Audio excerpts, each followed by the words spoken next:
relative minor. E-shape ng G, kuhanin natin yung shape ng major scale.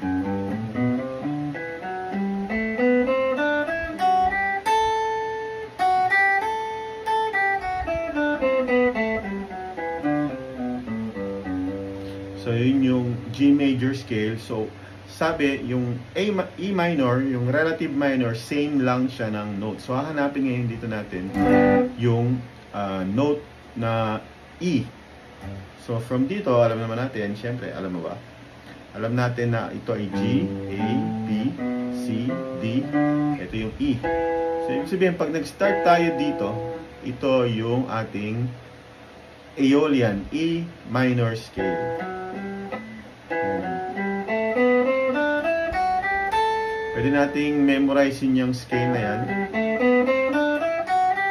Yun yung shape nung kapartner ng G major sa E form na cage.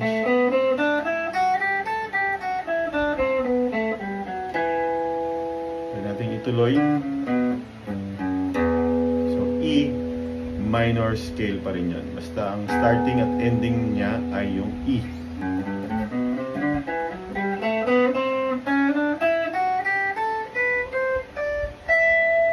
E. Taas na, no?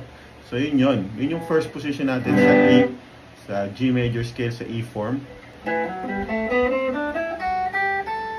So ang technique dyan, kukuhanin natin lahat ng shape ng minor scale base doon sa shape ng major. So for dito,